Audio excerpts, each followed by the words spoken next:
Well, the national minimum wage is a step closer to becoming law. The bill has been voted by Parliament. 202 MPs voted yes, 17 were in favour, while one MP abstained. Cosatu has hailed it as among the most historic and progressive changes to South Africa's labour legislation. Well, the new law determines that 20 rand an hour will see 6.4 million workers, or 47% of the country's labour force, enjoy a raise in their hourly wages. Cosatu said that this will amount to an additional 5.5 billion in monthly wages for half the country's workforce.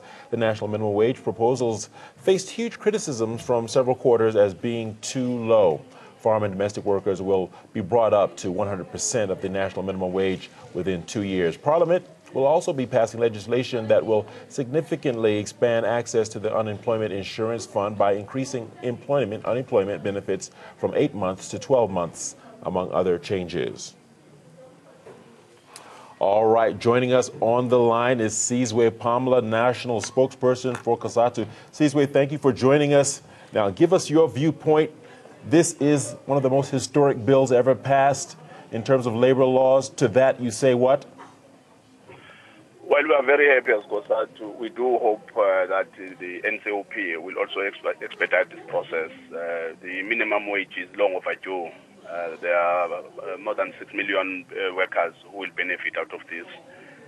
We need to make sure that we have this foundation in place so that we can start a conversation about a living wage. And a living wage that will encompass more than just salaries at the end of the day. That will look at how do we address the issue of special planning of apartheid, where many workers spend up to 15% of their salaries on their way to work, and the issue of the public health care system and comprehensive social security. So for us, we are very happy with the progress, but we do hope that the NCOP will do its own part to expedite this process. All right, as much as you say is a historic bill, Cosatu is obviously happy with it. Well, not too many people are happy.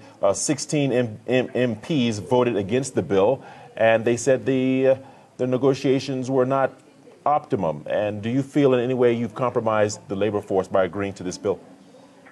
I suppose we'll first need to correct you. You can't say that a bill that has been passed, and because 16 people rejected it, then not many people are happy. That's not true. If many people are not happy, it will not have passed. Well, in other words, what I'm saying is you could have gotten a better deal for the labor force. And in everything that you do, you always look back and said you could have always done better. We actually never went there with the 20 rand demand. We went there with the 4.5 demand. But we were engaged in a process of negotiation. We had to do research. We didn't have the luxury of some second numbers.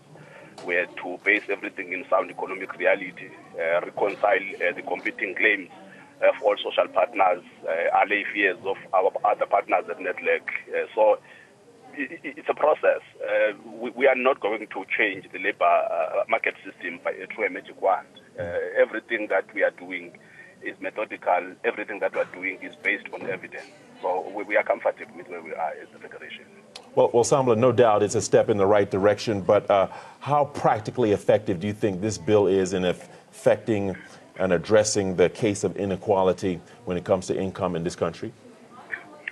Well, when you look at, firstly, when you look at the fact that there are more than 6 million workers who earn less than 20 rand a day, we need to address their plight. And most of those workers are not unionized, meaning that they don't have a bargaining chamber where they can go and discuss the issue of their increment of their own wages. So the policy intervention goes a long way in addressing their own plight. and these are the people at the bottom end of the salary scale. We have got 16 million South Africans who are employed. So we already have 10 million South Africans who earn above the minimum wage. What we then need to do is to discuss a living wage and address their own challenges generally, because you can give workers 12,500 rand any day. If you have not addressed issues like the fact that we have a collapsing healthcare system, we have an expensive public transport system, we have a special planning that forces workers to take 2 taxis on their way to work. Those are the issues that we need to address. Going forward, we think that as Cosatu, the minimum wage gives us a foundation. Already we have the comprehensive social security paper at Network for discussion. The NHI, the process is already unfolding. So we think that we are already busy with the work of actually making sure that at the end of the day we do get to a point where we can say we have a living wage in this country. All right, Samla, before I let you go, the magic question and the question that needs to be asked is the case of implementation. When you consider inflation and the fact that what I hear is that this could be implemented in about 2 years or less, to that you say what? Can you give us insight on that?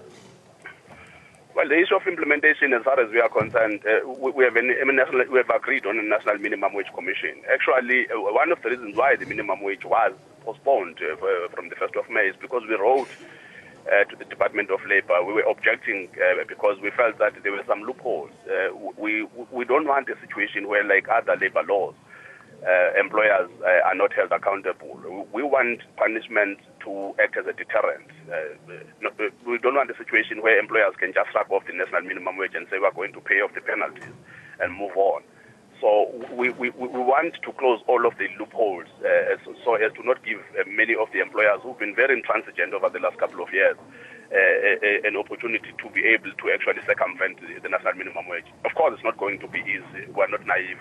But also, we do hope that there will be a political will on the side of government, because like all the other laws, like employment equity, if you look back, you realize that it's the lack of political will that has actually sabotaged the workers in that instance. All right. Mr. Sizwe Pamela, National Spokesperson of Cosatu, thank you for your insight and analysis.